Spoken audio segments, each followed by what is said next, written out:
2 minute Hari नाम संकीर्तन करें।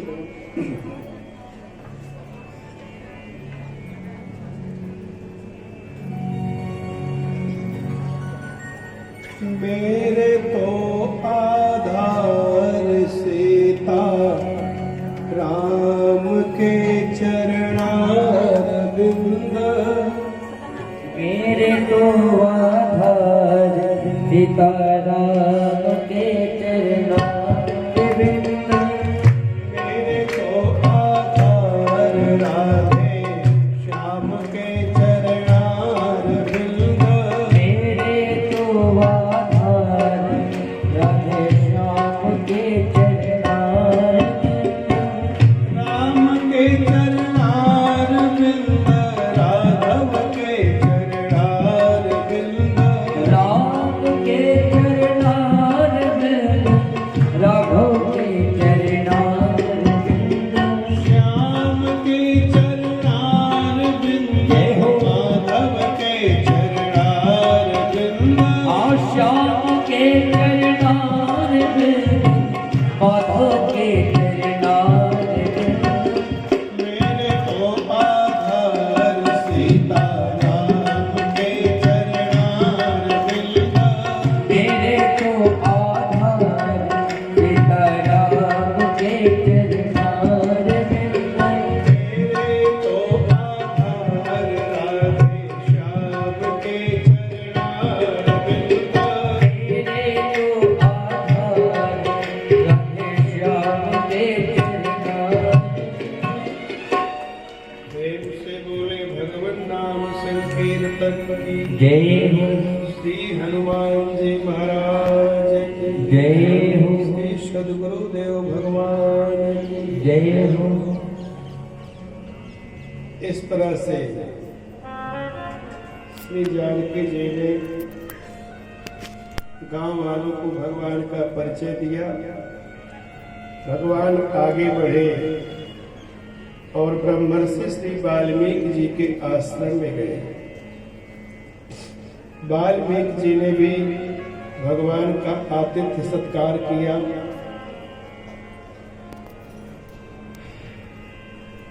और भरद्वाज जी से भगवान ने रास्ता पूछा है और वाल्मीकि जी से स्थान पूछा है, मैं कहाँ रहूंगा। उन्होंने 14 स्थान बताया और अंत में कहा, सब करि मांगहि एक फल, राम चरण रति हो तिनके मन मंदिर बसऊं, सिय रघुनंदन दो।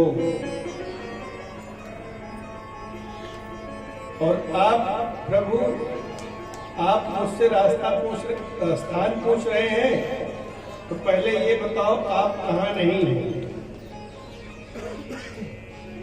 पर आप नर लीला कर रहे हैं, नर की तरह पूछ रहे हैं, तो आप जा करके चित्रकूट में निवास करें। भगवान जो है चित्रकूट पहुंच गए। श्री लक्ष्मण जी ने पर्णकुटी का निर्माण किया और जानकी जी ने अपने मंगल में चरणारविंद को डाल करके गृह प्रवेश कर दिया। भगवान चित्रकूट में छा गए। चित्रकूट रघुनंदन छाए, समाचार सुनि सुनि मुनि आए। संत महात्मा आकर के भगवान से मिले। भगवान जो है चित्रकूट में निवास करने लगे। आइए हम थोड़ा पीछे लौटे और देखें, जिन सुमंत्र जी को भगवान ने वापस किया था, क्या वह सुमंत्र जी अभी तक अयोध्या पहुंचे हैं? इधर चित्रकूट में श्री निषाद राजगुरु भगवान को विराजमान करके वापस लौटे, तो रास्ते में देखते हैं रथ पर सुमंत्र जी पड़े हुए हैं। आंख से आंसू बह रहे हैं और राम राम घट रहे हैं। और घोड़ों की हालत आप देखें। घोड़े नहीं तृण चरहि न पियहि जल, मोचहि लोचन बार। तो घोड़े घास खा रहे हैं, न पानी पी रहे हैं, घोड़े भी रो रहे हैं। और जो है निषाद जी देख करके विषाद से भर गए। यहाँ पर श्री सुमंत्र जी को निषाद राज गुह ने समझाया है। जो महाराज दशरथ के मंत्री हैं उनको निषाद राज श्री गुह ने धर्म का उपदेश करके वापस किया है। महाराज दशरथ को समाचार देना चाहते हैं। सुमंत्र जी आइए। बोलिए श्री बनखंडी हनुमान जी महाराज। धौलपुर से हमारी एक दो माताएं आ रही हैं और आगे आगे चाची जी हैं।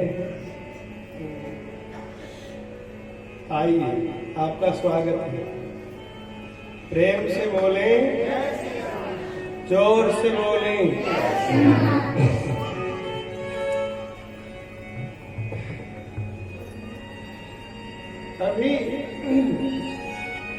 अभी अंधेरा नहीं हुआ है, वहीं बैठ जाइए, कोई बात नहीं।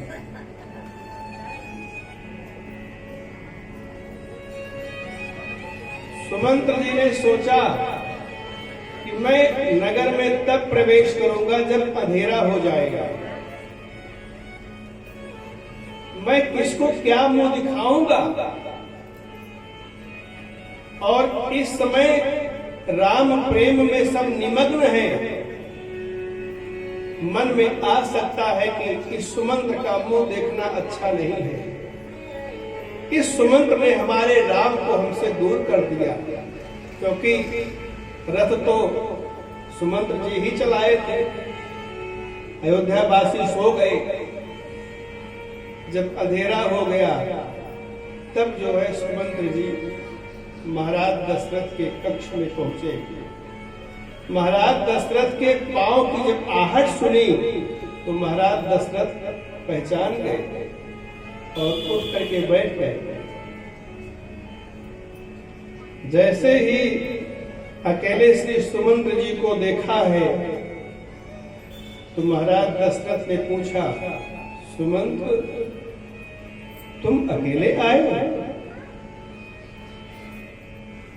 क्या मेरा राम वापस नहीं आया? सुमंत्र जी ने कहा, नहीं।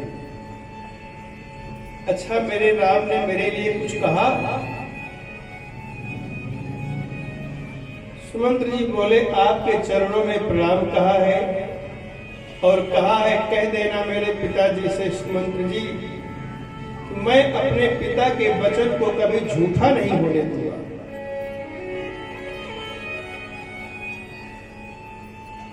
अच्छा सुमंत्र, मेरी बहू क्या सीता भी वापस नहीं आई? नहीं। अच्छा, सीता ने क्या कहा? मेरी बहू ने क्या कहा? सुमंत्र जी ने कहा, कुछ कहना तो चाह रही थी, परंतु आंख से आंसू बह गए, वाणी रुक गई। जहां तक मैंने समझा है आपको प्रणाम कहा है। अच्छा, क्या मेरा लक्ष्मण भी वापस नहीं आया? नहीं। अच्छा, मेरे लक्ष्मण ने मेरे लिए क्या कहा? जब लक्ष्मण के बारे में पूछा तो सुमंत्र जी चुप। सुमंत्र, मेरे लक्ष्मण ने मेरे लिए क्या कहा? सुमंत्र जी चुप। महाराज दशरथ ने कहा, सुमंत्र तुम बताओ चाहे मत बताओ, मैं समझ गया कि लक्ष्मण ने मेरे लिए क्या कहा होगा। मैं उसका पिता हूं, मैंने उसको पाला है। यही कहा है ना, ऐसे पिता को तो मार देना चाहिए। लखन कहे कछु बचन कठोरा, अब मैं चैन से मर सकूंगा। राम के कोमल स्वभाव को लेकर के मुझे बड़ी चिंता थी। अब मैं चैन से मर सकता हूं, क्योंकि मेरे राम के साथ एक सेवक लक्ष्मण है, एक ऐसा सेवक लक्ष्मण है जो दुनिया की तो कौन कहे अपने बाप को भी मार सकता है। अब मैं चैन से मर सकूंगा।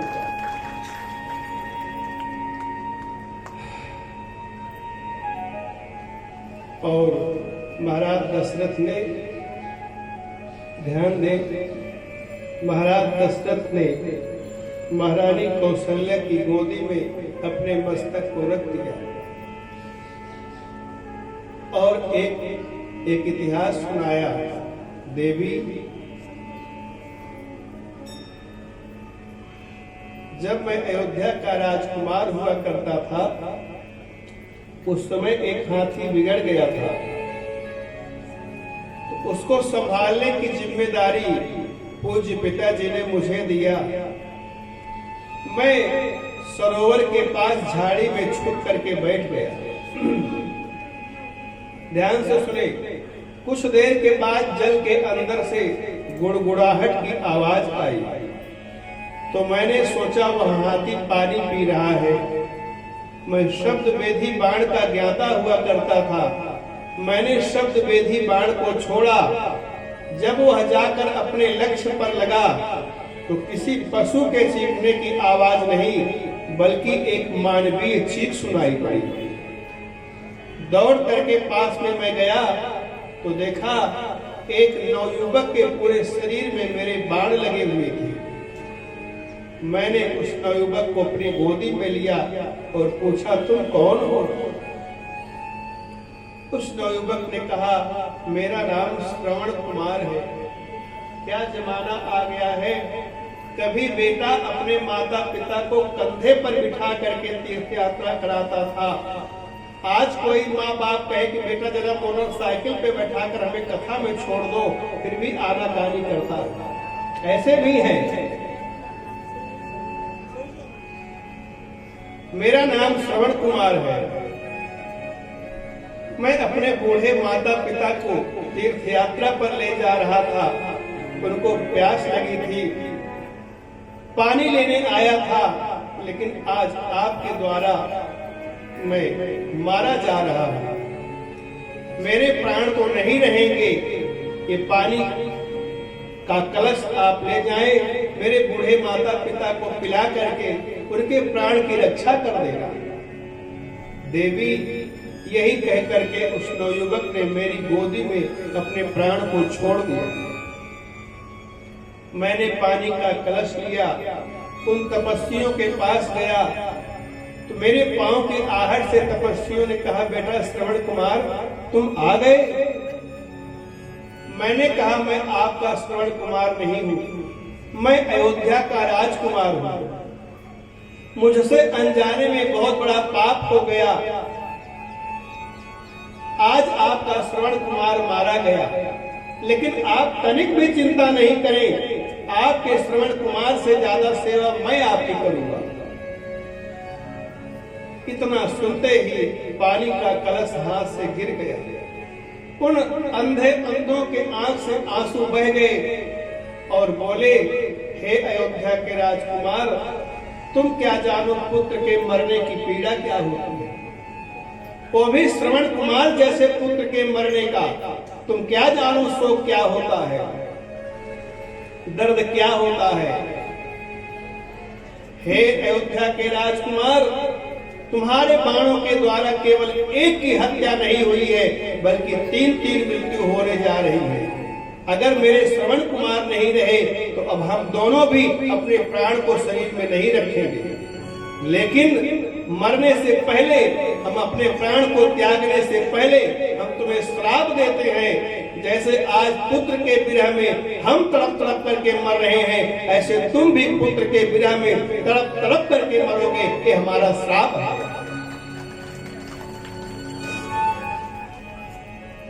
एक बात बताएं, ये तो महाराज दशरथ से अनजाने में पाप हुआ था तो उसकी सजा मिली। तो जानबूझ करके अगर पुण्य ना कर सको तो पाप भी कभी मत करो। हमने अपने जीवन को मजाक बना लिया है, अनायास ही हो, जिसका कोई मतलब नहीं है।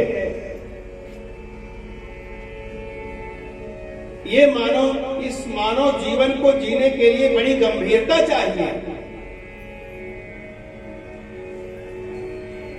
और हम अपने मानव जीवन के प्रति गंभीर नहीं हैं। हमें गंभीर होना पड़ेगा, हमें विचार करना पड़ेगा।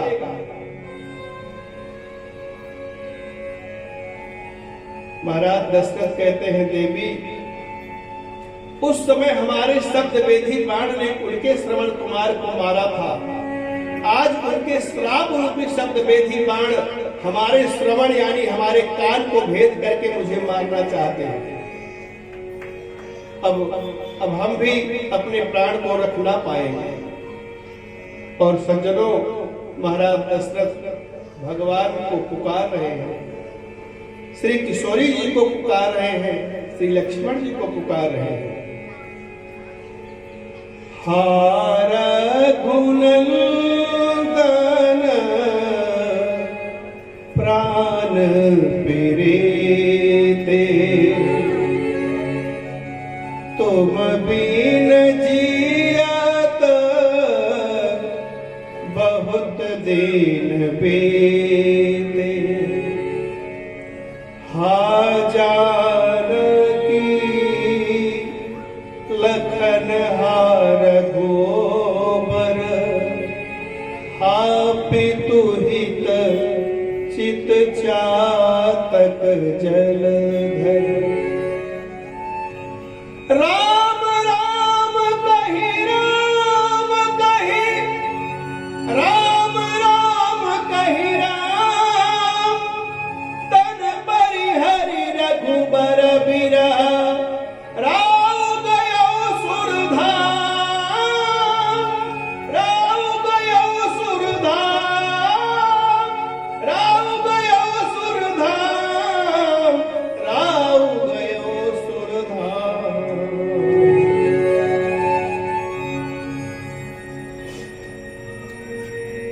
सज्जनों, 6 बार महाराज दशरथ ने राम शब्द का उच्चारण किया, 6 बार। क्यों? क्योंकि भगवान श्री राम को जंगल गए 6 दिन हुआ है, इसलिए 6 बार राम शब्द का उच्चारण किया, ऐसा हमने संतों से सुना है। आप देखें, राम राम कहि राम कहि, राम राम कहि राम, तन परिहरि रघुबर बिरह, राव गयो सुरधाम।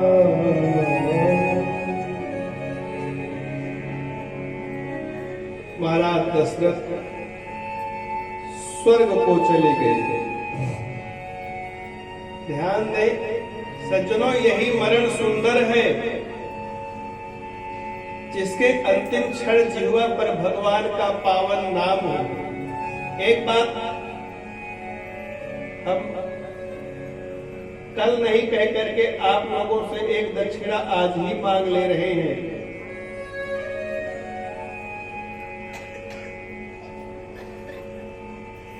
कथा के बाद क्या अभी से भगवान के जिस नाम में आपका प्रेम हो, उस नाम को सोते जागते, चलते फिरते, उठते बैठते, हर स्थिति में आप लेते रहे। इतनी तो दक्षिणा हमें दे ही दे। आज मैं समाज के सामने आपसे अपनी बात कह रहा हूं, और आप लोग बुरा मत मानना। आप लोग मेरा सम्मान करते हैं व्यास गद्दी पर ना, कि केवल हम आपका मान रखते हैं बस।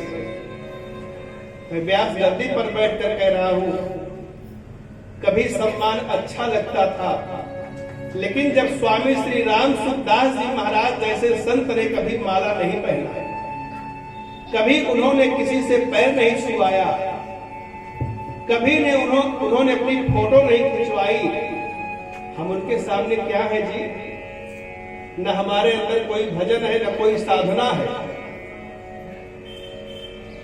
केवल हम आपका मान रखते हैं। हमारा सबसे बड़ा सम्मान आप लोग समझते हैं क्या है? हमारा सबसे बड़ा सम्मान यह है कि मेरे राम जी की कथा आप दिल से सुने। यही सबसे बड़ी दक्षिणा है, सबसे बड़ा सम्मान है। उसके बाद कुछ और है। ये मैं आपसे बनावटी नहीं कह रहा हूं, आपसे हृदय से कह रहा हूं। आप इस बात को स्वीकार कर लेना, अगर आप टीवी भी देख रहे हो तो भी आप भगवान के नाम के आश्रय में रहिए। एक दिन भगवान का नाम आपके मस्तिष्क पर अपना ऐसा प्रभाव डालेगा, आपके सारे दुर्गुण को मिटा देगा और सद्गुण के बीज भर देगा। राम के नाम, भगवान के नाम के आश्रय में रहिए। बहुत ध्यान से सुने। हमारा घर कितना भी सुंदर हो, कितना भी आलीशान बंगला हो, लेकिन अगर उसमें कोई नन्हा सा बालक किलकारी नहीं मार रहा हो तो उस घर की शोभा नहीं है। इसी प्रकार से मुख रूपी घर में, जिह्वा माता की गोद में अगर राम नाम रूपी बालक नहीं खेल रहा है तो इस मुख रूपी घर की शोभा नहीं है।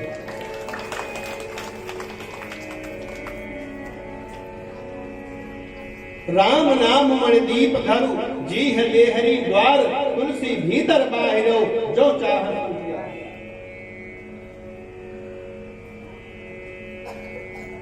और कितनी बढ़िया बात है, रा कहने से मुंह खुल जाता है और माँ कहने से बंद हो जाता है।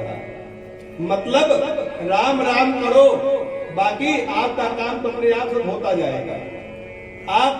आप हमें देख ले, बार बार हम व्यास गद्दी से अपनी तौहीन कर रहे हैं। जैसे ब्रह्मा जी की सृष्टि नथिंग से हुई थी, कुछ नहीं था, और ब्रह्मा जी ने सृष्टि किया, ऐसे ही हमारी कथा भी नथिंग से शुरू हुई थी। आज कथा का क्या रूप है आप लोग देख रहे हैं। केवल 2 घंटे 3 घंटे में ये तैयारी हुई है।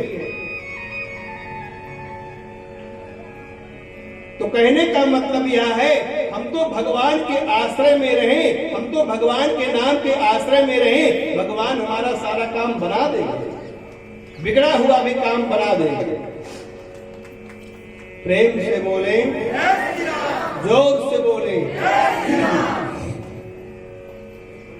महाराज दशरथ के जीवा पर भगवान का नाम, यही मरण सुंदर है। जिसके अंतिम क्षण किसी का मरण देखना हो कि सुंदर हुआ है कि बुरा हुआ है, तो उसका मरण देख ले आप। अगर मरते समय संसार है दृष्टि में, कुछ और है, तो समझ लेना वो नरक ही गया है। अंतिम समय भगवान का नाम जीवा पर हो। महाराज दशरथ श्रीमद् भागवत में, आप लोग भैया शांति से करिएगा, बोलिएगा। श्रीमद् भागवत में जब श्री कुंती जी ने सुना भगवान अपने धाम चले गए, तो उन्होंने तुरंत अपना शरीर छोड़ दिया। ये है सच्चा प्रेम कि अपने प्रेमास्पद के बिना एक भी क्षण रहा ना जाए, प्राण तक छोड़ दे, इसका नाम है प्रेम। और श्री रामचरितमानस में महाराज दशरथ ने प्राण छोड़ा है। इन्होंने 6 दिन तक प्राण को रखा। मेरी दृष्टि में इसलिए रखा होगा कि शायद अभी तक संभावना थी कि सुमंत्र जी राम को लौटा लाएंगे, और जब समझ गए नहीं आए तो तुरंत अपने प्राण को छोड़ दिया। अब तक अयोध्या वासियों के जीवन में एक ही दुख था कि श्री राम जंगल चले गए थे, लेकिन अब दुख बढ़ गया। अब तो प्रजा के सर से राजा का हाथ भी हट गया। यत्र तत्र माता कैकेयी को लोग गाली दे रहे हैं। महारानी कौशल्या, कैकेयी जी भी रो रही हैं, सुमित्रा, सारी रानियां विलाप कर रही हैं। अयोध्या की सारी प्रजा विलाप कर रही है। आज फिर सरजू मैया की धारा शांत हो गई, वृक्ष के पत्ते शांत हो गए, फिर से जो है चेतन की कौन कहे, फिर से जल रो रहा है। पूरी करुणा का वातावरण छा गया पूरी अयोध्या में। ब्रह्मर्षि श्री वशिष्ठ जी आए हैं और सबके शोक का निवारण किया। महाराज दशरथ के पार्थिव शरीर को जो है सुंदर तेल की नौका में रखा और दूतों को भेजा, श्री भरत जी के ननिहाल जाओ, केवल इतना कहना कि गुरु जी ने याद किया है। ना तो राम जी का वनगमन कहना और ना महाराज दशरथ का मरण कहना, केवल इतना कहना कि गुरु जी ने याद किया है। जो घोड़े हवा से बात करते थे, ऐसे ऐसे रथ से जुड़े हुए, रथ पर बैठ करके, घोड़े से जुड़े हुए रथ पर बैठ करके चले दूत। इधर श्री भरत जी रात में सपना देखे कि मैं गोबर के कुंड में गिर गया हूं। और जब स्वप्न विचारकों से इसका फल पूछा तो स्वप्न विचारकों ने कहा इसका फल अच्छा नहीं है। रुद्राभिषेक करते हैं तो रुद्राभिषेक में मन नहीं लगता है। उसी समय जो है दूतों ने जा करके श्री भरत जी को प्रणाम किया और कहा भैया आपको गुरु जी ने तुरंत याद किया है। भरत जी के अंदर गुरु के प्रति समर्पण कितना बड़ा है, ये नहीं कहा क्यों याद किया है, कोई किंतु परंतु नहीं, अगर मगर नहीं, तुरंत जो है चले और अयोध्या पहुंचे।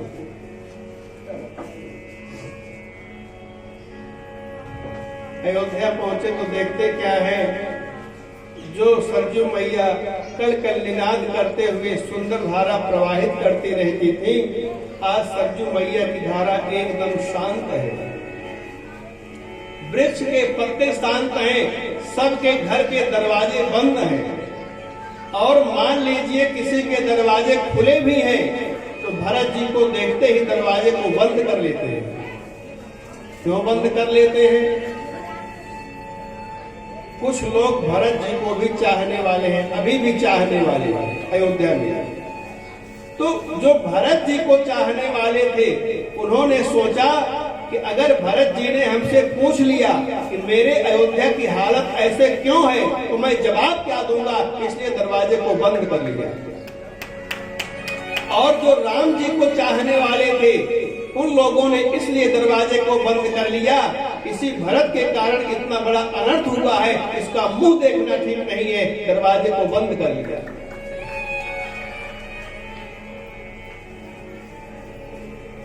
और क्या देखा? जिस अयोध्या में 365 दिन 24 घंटे 12 महीने सीताराम नाम का संकीर्तन हुआ करता था, आज कहीं कोई कीर्तन नहीं। कहीं से गधे के बोलने की आवाज आ रही है तो कहीं से सियार के बोलने की आवाज आ रही है। वह भी अनुकूल नहीं बोल रहे हैं, प्रतिकूल बोल रहे हैं। खर सियार बोल रहे प्रतिकूला, सुन सुन होई भरत मन सुनगा। प्रतिकूल बोल रहे हैं। सज्जनों,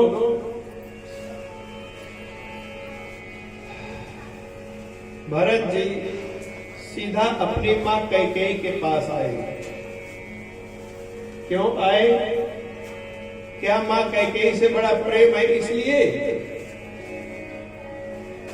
इसलिए आए कि भरत जी जानते हैं सबसे ज्यादा प्रेम मेरे भैया राघव से मेरी मां कैकेयी ही करती है। तो जहां मेरे भैया और मेरे भैया राघव हरदम मां कैकेयी के ही पास रहते हैं। तो जहां मेरे भैया होते हैं वहीं मेरे पिताजी होते हैं, वहीं मेरी माताएं होती हैं, वहीं सारे भाई होते हैं। सबका एक साथ दर्शन हो जाएगा, यह मनोभाव बना करके पहुंचे। इधर मां कैकेयी ने जब सुना मेरा भरत आया है तो आरती की थाल सजा करके जो है पहुंची आरती उतारने के लिए। सज आरती मुदित उठधाई, प्रसन्न होकर के और द्वारे भेंट भवन ले आए। दरवाजे पर भेंट करके घर के अंदर ले आए। अब आप ध्यान दें, यहाँ पर गोस्वामी जी महाराज लिख रहे हैं कि आनंद में प्रसन्नता से भर करके दौड़ी है। सज आरती मुदित उठधाई, द्वारे भेंट भवन ले आई। कितनी भी उल्टा स्त्री होगी, कितनी भी दुष्ट स्त्री होगी, अगर पति का शरीर, पति का मृतक शरीर आंख के सामने पड़ा है, वो प्रसन्न नहीं हो सकती है। तो हो सकती है, लेकिन यहाँ पर सज आरती मुदित उठधाई, प्रसन्नता से भर करके दौड़ी। इसका तात्पर्य क्या है? माँ कैकेयी कि दुनिया को दिखाने के लिए बड़े प्रसन्न हो, लेकिन अंतर हृदय तो इनका भी रो ही रहा है। हमने शुरुआत में कहा था, महारानी कैकेयी ना होती तो राम बन ना जाते, राम बन ना जाते तो राम बन ना पाते।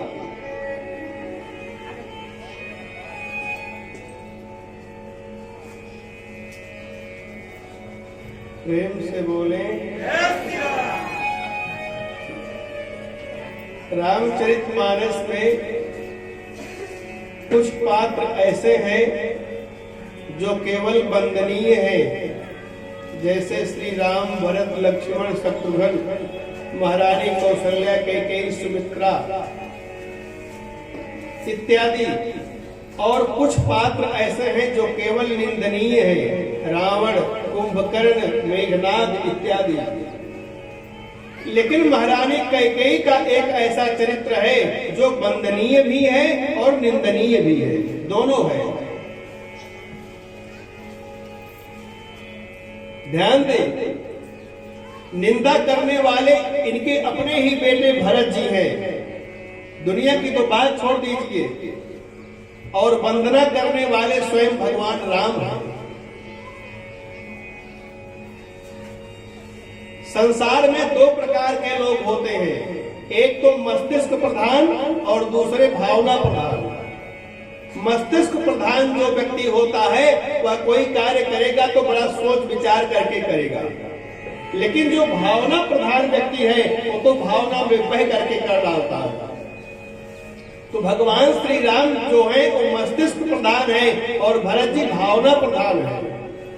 तो भगवान वंदना इसलिए करते हैं, भगवान जानते हैं कि इसमें माँ कैकेयी का कोई दोष नहीं है। देवताओं ने सरस्वती को प्रेरित किया और माँ सरस्वती ने जो है मंथरा की बुद्धि को बिगाड़ा, और मंथरा ने जो है मेरी माँ कैकेयी की बुद्धि को बिगाड़ा, और माँ कैकेयी ने वरदान मान लिया। लेकिन भरत जी तो भावना प्रधान है। भरत जी जानते हैं इसी कैकेयी के कारण इतना बड़ा अनर्थ हुआ है, इसलिए निंदा करते हैं। तो हम तो आपसे यही कहेंगे कि जब भगवान श्री राम स्वयं ने जो है वंदना किया है तो हमें वंदना ही करनी चाहिए।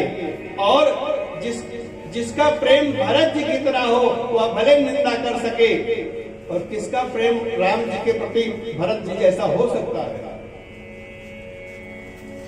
हम तो माँ कैकेयी की वंदना ही करते हैं।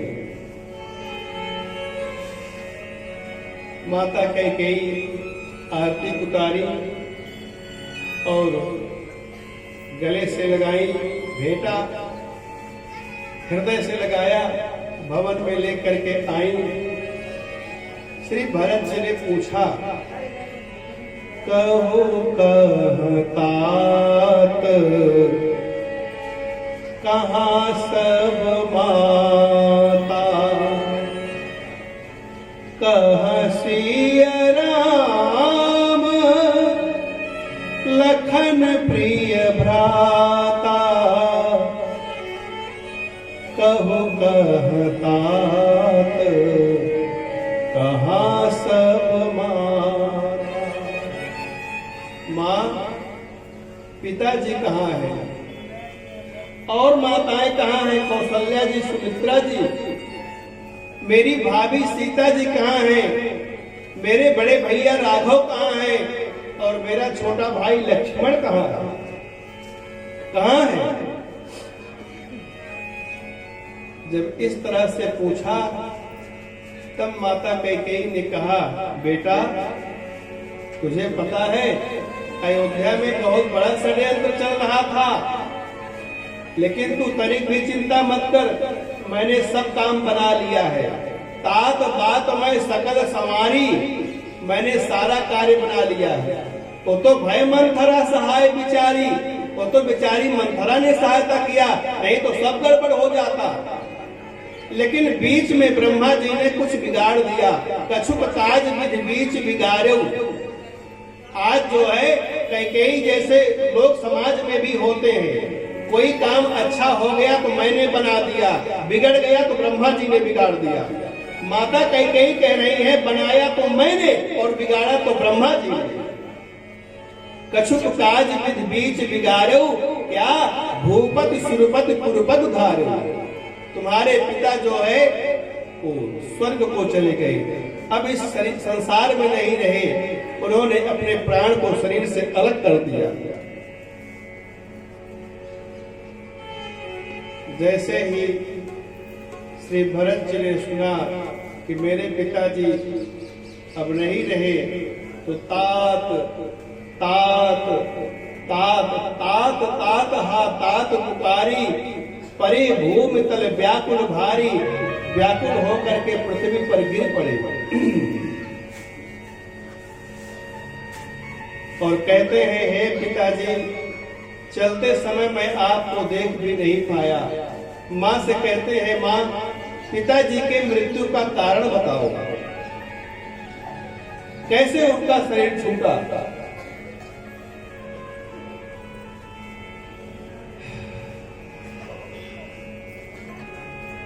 और माँ ध्यान दें, माँ जब मेरे पिताजी का शरीर छूट रहा था, जब वो अस्वस्थ थे, तो क्या उन्होंने मुझको याद किया? माँ कैकेयी ने कहा, बेटा जिस समय वो अस्वस्थ थे उस समय उनकी जिह्वा पर तेरा नाम नहीं था, राम का नाम था। भरत जी ने कहा, माँ क्यों क्यों? महाराज जी थोड़ी देर और बैठिए। अरे पुकारा तो उसको जाता है जो आंख के सामने नहीं होता। तो जिस समय पिताजी अस्वस्थ हुए, चलने की तैयारी हुई, उस समय मेरे भैया कहाँ थे, क्यों पुकार रहे थे? जब ऐसा प्रश्न किया, तब जो है आदि से लेकर के अंत तक की सारी कुटिलता का बखान माँ कैकेयी ने किया।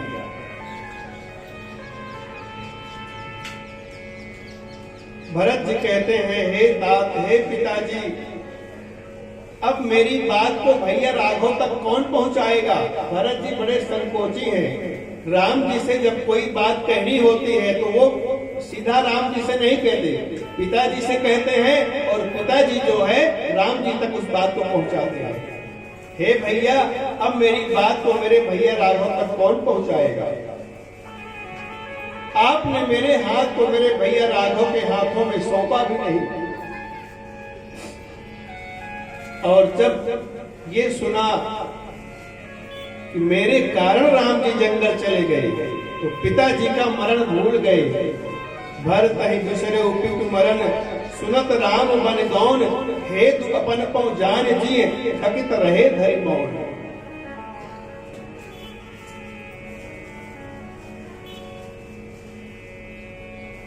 संसार में दुख दो प्रकार का होता है। एक तो वह जिसमें व्यक्ति खूब रोता है, चिल्लाता है, छाती पीटता है, और दूसरा वह जिसमें न रो पाता है, न चिल्ला पाता है, वो पत्थर हो जाता है, जड़ की तरह स्तंभित हो जाता है। श्री भरत जी की यही स्थिति हुई। हेतु अपन पौ जान जिए, थकित रहे धरि मौन। और फिर तो भरत जी ने अपनी माँ को खूब डांटा है। अरे वरदान मांगते समय तेरे मुंह में कीड़े नहीं पड़ गए? तेरी जीभ गल करके गिर नहीं गई? खूब डांटा है। अब मैं ज्यादा नहीं कहूंगा, क्योंकि हम तो राम जी, हम तो वंदना ही करेंगे, क्योंकि राम जी को राम बनाने में माँ कैकेयी का हाथ है। खूब जब डांट लिया तब आंख से आंसू बहना चाहते हैं। भरत जी सोचते हैं कि अगर मैं रो लेता तो मेरा दुख हल्का हो जाता, लेकिन रोऊं कहां? ना तो पिताजी है, ना तो बड़े भैया राघव है। बचपन में कभी बड़े भैया राघव की गोदी में सर रख के रोता था, कभी पिताजी के गोदी में सर रख करके रोता था, कहां रोऊं मैं? तब तक ध्यान आया मां कौशल्या का। ये सब हो ही रहा था, उतरे उसी समय जो है वो मंथरा ऊपर से नीचे तक सजी हुई आई। शत्रुघ्न जी अंदर ही अंदर जो है माता कैकेयी की कुटिलाई सुन करके क्रोधित हो ही रहे थे। और जैसे ही मंथरा को ऊपर से नीचे तक सजी हुई देखा तो जैसे अग्नि में कोई घी की आहुति डाल दे, क्रोध और भड़का। ऊपर पर खींच करके मुक्का मारा तो कुबर टूट गया, मुंह से खून की धार बह गई और लगे घसीटन घर घर झोटी। शत्रुघ्न जी ने झोटी को पकड़ लिया और घसीटने लगे।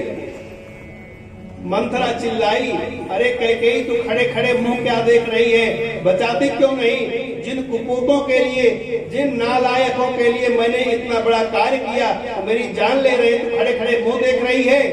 माँ कैकेयी ने कहा, शत्रुघ्न छोड़ दे मेरी मंथरा को। डांटा शत्रुघ्न जी ने, माँ कैकेयी को भी डांटा। दूर खड़ी हुई मंथरा, मुंह नहीं लगना, ये भाई तो लक्ष्मण का ही है। भरत जी ने कहा, भरत जी ने छुड़ाया, भरत दया निधि दीन छुड़ाई, छुड़ा दिया। भरत जी ने कहा, सुन शत्रुघ्न, इसने भले ही मेरे भैया राघव को जंगल दिया है, लेकिन मैं जानता हूँ अभी भी सबसे ज्यादा प्रेम इसी कैकेयी से मेरे भैया राघव करते हैं। अगर उनको पता चला हमारे तुम्हारे द्वारा मंथरा और कैकेयी को कष्ट हुआ है तो जीवन भर हमसे बात नहीं करेंगे, मुंह मोड़ लेंगे, इसलिए छोड़ दो इसको। भरत दया निधि दीन छुड़ाई, कौशल्या पहगे दो भाई।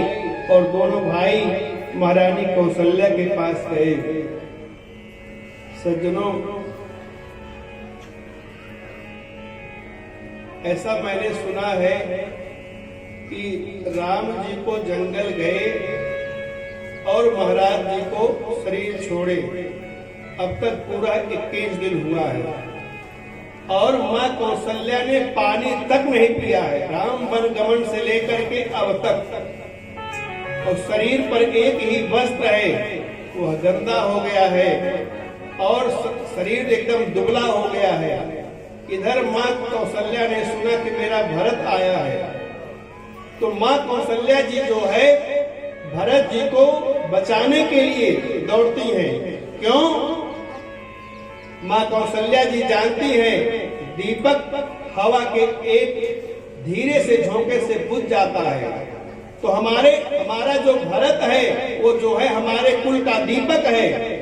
जाने सदा भरत कुल दीपा, बार बार मैं कहो महिपा। तो भरत रूपी कुल का दीपक बुझ ना जा, भरत रूपी कुल के दीपक के जीवन में जब राम विरह का तूफान आएगा तो भरत रूपी कुल का दीपक बुझ ना जाए, बचाने के लिए महारानी कौशल्या खड़ी होना चाहती है, लेकिन शरीर में शक्ति तो है नहीं, गिरने ही वाली थी। इतने में 4 हाथों ने पकड़ लिया, दो श्री भरत जी के और दो श्री शत्रुघ्न जी के, लेकर के गोदी में बैठ गए।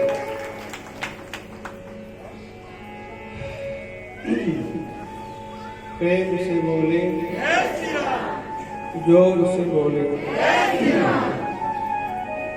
और फिर तो माँ और बेटे दोनों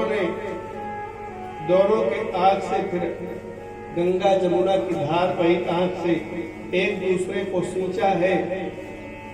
माँ ने भरत जी को गोद में बैठाया तो आज वही स्थिति हो गई जो पहले हुई थी राम वन गमन के समय। गोदी में बैठाया, आंसू को पोंछा।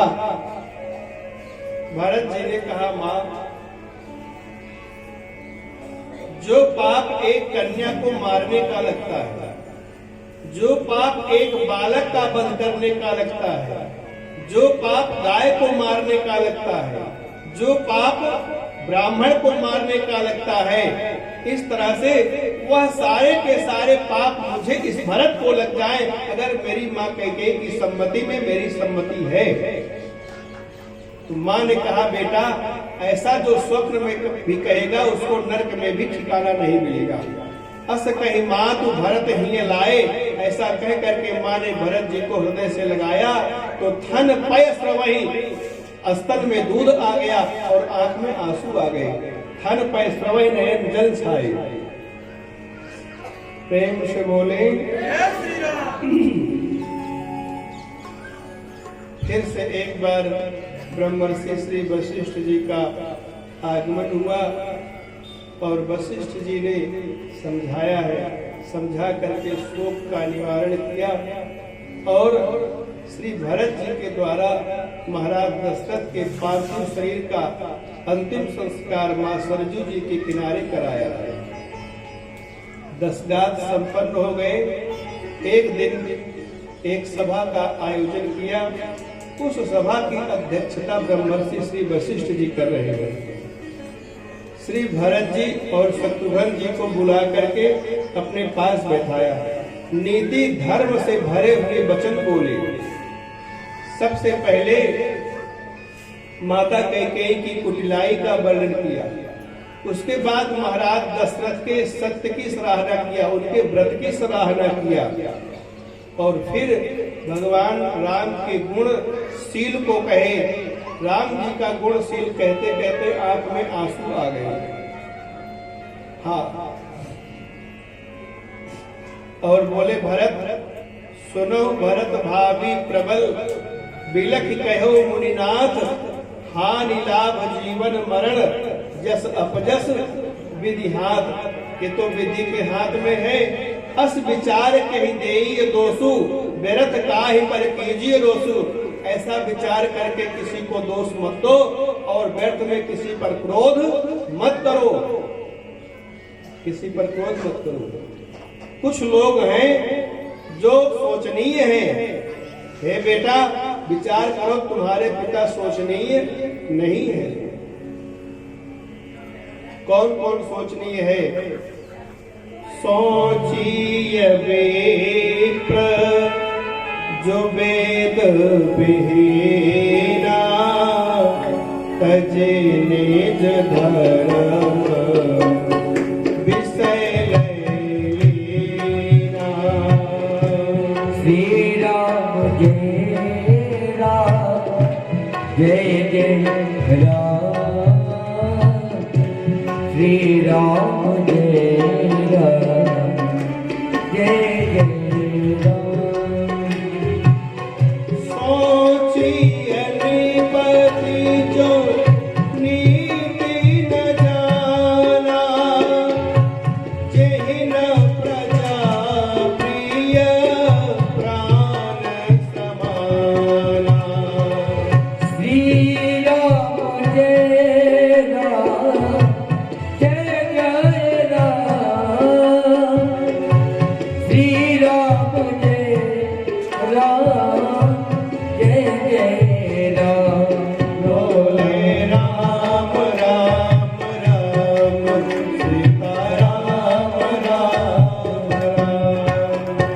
राम राम राम, सीता राम राम। सोचिए बयस कृपन धनवानो, जो न अतिथि शिव भगत सुजानो। श्री राम जय राम, जय जय राम, श्री राम जय राम, जय जय राम।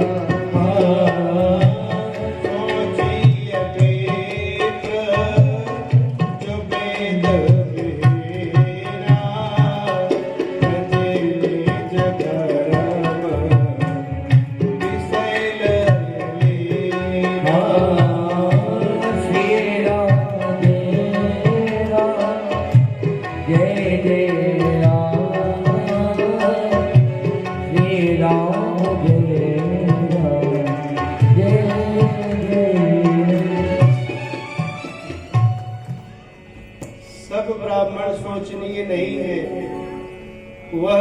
ब्राह्मण जो वेद विहीन है और अपने स्वधर्म का परित्याग करके विषयों में लीन है, सब राजा शोचनीय नहीं है।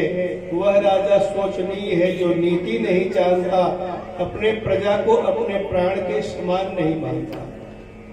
वह वैश्य शोचनीय है जो न अतिथि की सेवा में धन को लगाता है, न भगवान शंकर की भक्ति में लगाता है, सब नहीं। इस तरह से तुम्हारे पिताजी किसी भी प्रकार से बेटा शोचनीय नहीं है। और सुनो, उनके आज्ञा का पालन करने के लिए तुम्हारे बड़े भैया राम 14 वर्ष का जंगल स्वीकार किए। अब तुम भी अयोध्या का राज सिंहासन स्वीकार करके अपने पिता के अंतिम इच्छा को पूरी करो।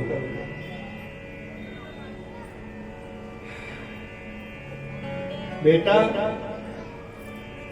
परशुराम जी ने अपने पिताजी की आज्ञा पालन करने के लिए अपनी मां का सिर काट दिया और ययाति राजा के बेटे ने उनको सुख भोगने के लिए अपनी जवानी को दे दिया। इसलिए उचित और अनुचित का विचार किए बिना अयोध्या के राज सिंहासन को ग्रहण करके अपने पिताजी के वचन का पालन करो। इस समय सबसे बड़ा धर्म यही है। प्रेम से बोले। जब इस तरह से गुरु वशिष्ठ जी ने कहा तो माँ कौशल्या जी ने भी धैर्य धारण करके कहा, बेटा जो गुरु जी कह रहे हैं वो सत्य है। कौशल्या धैर्य धीरज कहाई, पूत पथ गुर आयस आई। सत्य है। जब माँ कौशल्या ने अनुमोदन किया तो मंत्रियों ने अनुमोदन किया, अब तो अयोध्या की प्रजाओं ने भी अनुमोदन किया। भैया भरत, गुरु जी बिल्कुल ठीक कह रहे हैं। भरत जी के आंख में आंसू आ गए और उनको समझ में नहीं आ रहा है कि हमें करना क्या चाहिए। मन ही मन भगवान श्री राम के शरणापन्न हो गए। हमें भी जब समझ में न आवे क्या करना चाहिए तो हमें भी भगवान के शरणापन्न हो जाना चाहिए।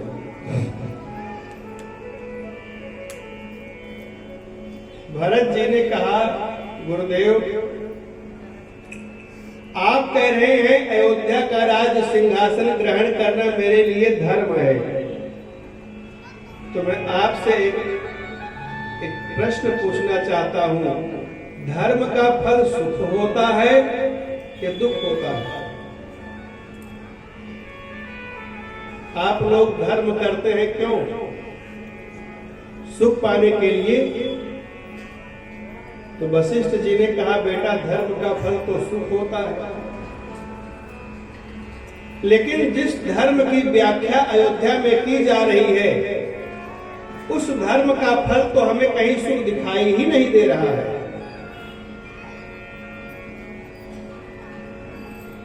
अभी केवल ऐसी चर्चा चली है कि भरत अयोध्या का राज सिंहासन ग्रहण करे, उसका परिणाम क्या हुआ? मेरे बड़े भैया 14 वर्ष के लिए जंगल चले गए और मेरे पिता का मरण हो गया। कहां सुख है गुरुदेव? धर्म का फल तो सुख होता है। हे गुरुदेव, जिस धर्म का फल मेरे भैया का 14 वर्ष जंगल जाना है, जिस धर्म का फल मेरे पिता का मरण है, जिस धर्म का फल मेरी माताओं का विधवापन होना है, जिस धर्म का फल अयोध्या के प्रजाओं का अनाथ होना है, जिस धर्म का फल सुख नहीं दुख है, ऐसे धर्म को भरत धर्म नहीं मानता है।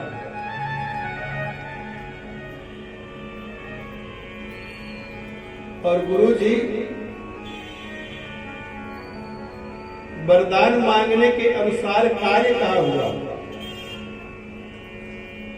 मेरी मां का पहला वरदान था, सुनो प्राण प्रिय भावत जी का देव एक बार भरते किया। तो मेरी माँ के वरदान के अनुसार तो ये होना चाहिए था कि पहले मुझे राजगद्दी मिलती, उसके बाद जो है वरदान मांगा था, मांगो दूसर बर कर जोरी पूर्व नाथ मनोरथ मोरी तापस वेश विशेष उदासी 14 वर्ष राम वनवासी। पहले मेरा राज तिलक होता तो उसके बाद जंगल भेजा जाता, लेकिन यहाँ तो उल्टा हो रहा है। पहले राम जी को जंगल भेज दिया गया, अब मुझे राजा बनाया जा रहा है। ऐसे धर्म को भरत धर्म नहीं मानता।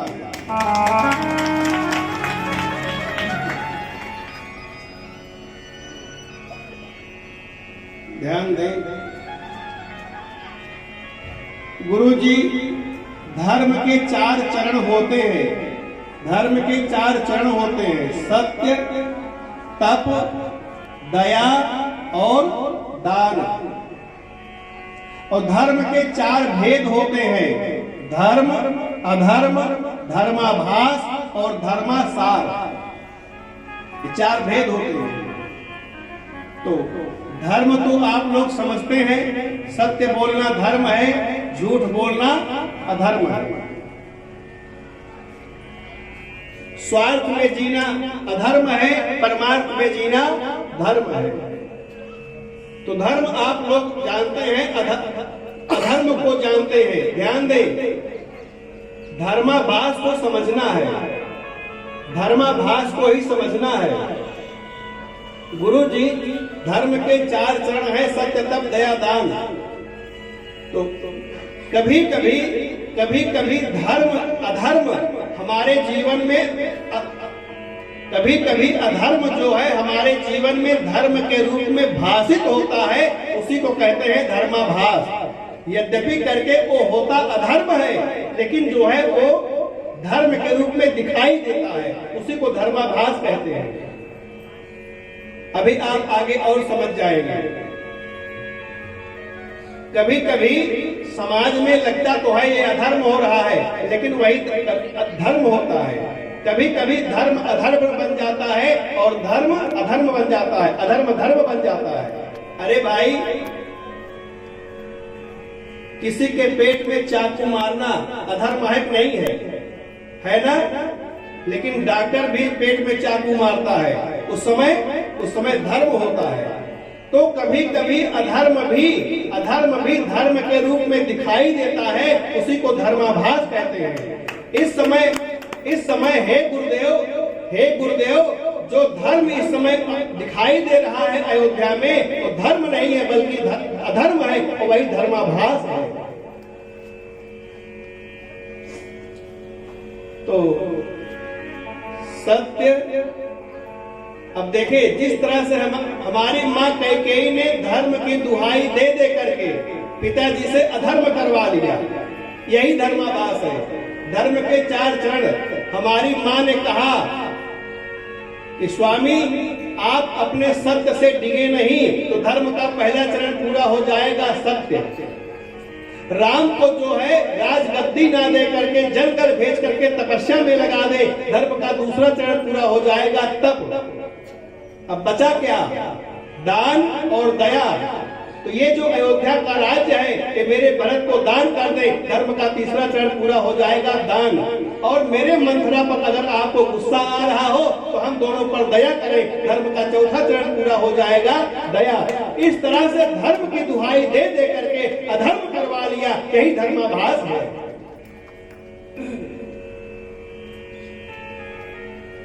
गुरुजी, जिस धर्म का फल सुख नहीं दुख है, ऐसे धर्म को भरत धर्म नहीं मानता है। और गुरुजी, अगर आप जबरदस्ती मुझे बैठा भी देंगे सिंहासन पे, तो ये जो रसा है, ये जो पृथ्वी है, ये रसातल में चली जाएगी। और रसातल में बलि जी महाराज रहते हैं। राजा बलि कहेंगे, एक मैं हूँ जो भगवान को त्रैलोक के दान कर दिया, और एक भरत है जो भगवान के सिंहासन पर बैठ गया, छीन लिया। रसा रसातल जाई तबही, मैं समान को पाप निवासु। ध्यान दें, मैं समान को पाप निवासु, जय लग श्री राम वनवासु।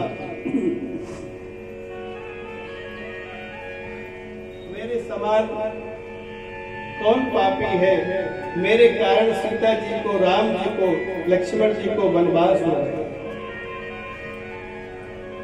यद्यपि करके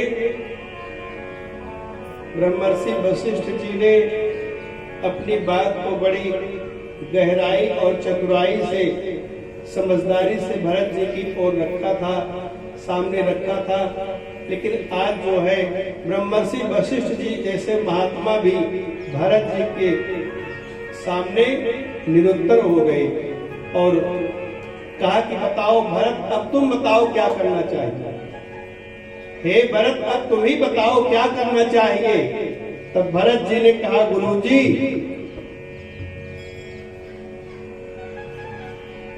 एक तो किसी के ऊपर ग्रह चल रहा हो,